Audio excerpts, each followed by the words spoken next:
The Marvellous Pink Vase. Once upon a time, Mr. and Mrs. Squabble went to a fair.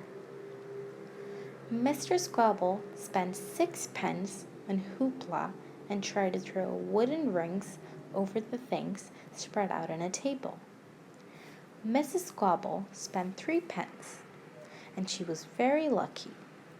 One of her rings fell right over a marvelous pink vase. It was very tall and had pink roses painted all the way up. Mrs. Squabble was simply delighted with it. When the man gave it to her, she beamed with joy. "Isn't it lovely?" she said to Mr. Squabble as she carried it home. "I wonder where I should put it."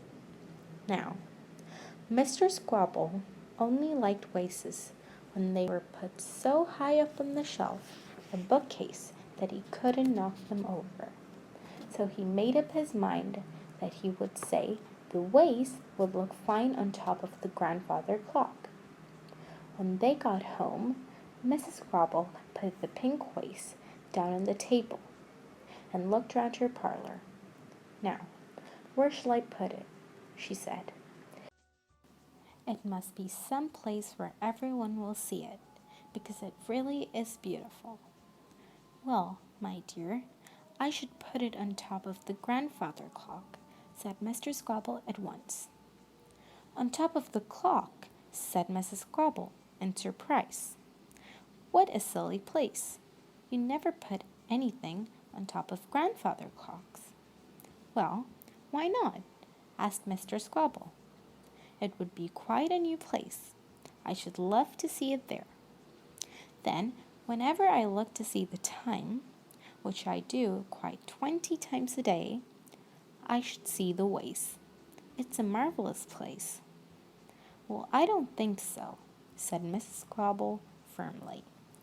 "I shall put it on this little table near your armchair."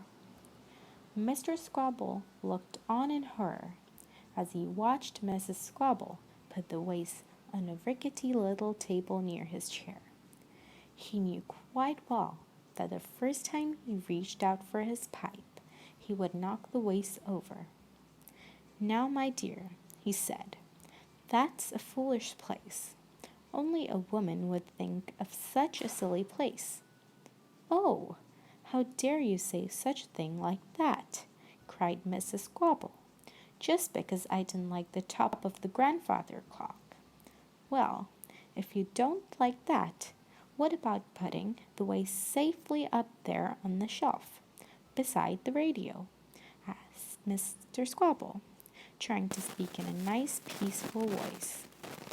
"Really, Squabble, you do think of some stupid places," said Mrs. Squabble. "Why, every time you turned on that radio, the vase might be knocked right over." "I don't think so. Though, if you turned on the radio when that dreadful woman with the screeching voice sings, the vase might jump right off an alarm."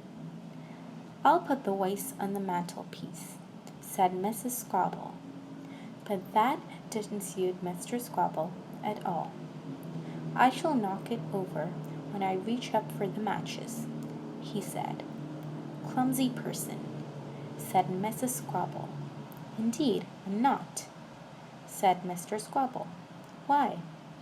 I could walk on flower pots all round the parlor and not fall off once, and that's more than you could do." Well, of course, that was quite enough to make Mrs. Squabble fetch in 20 flower pots from the shed and stand them round the parlor. "All right," she said. "Now we'll just see who is clumsy and who is not.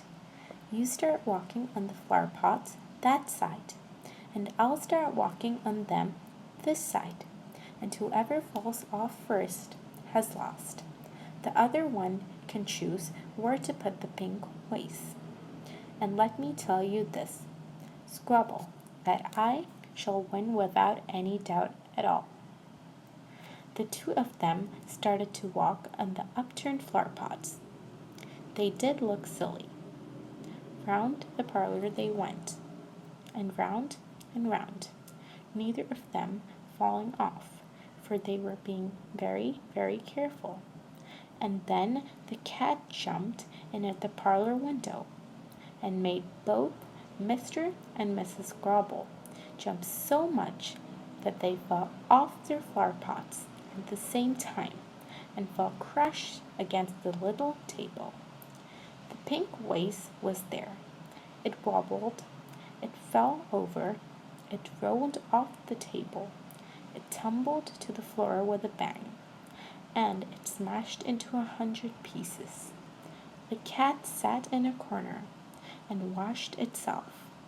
Now they'll both know where to put the marvelous pink vase. The cat purred to itself. There's only one place now, and that's the dustbin. The end.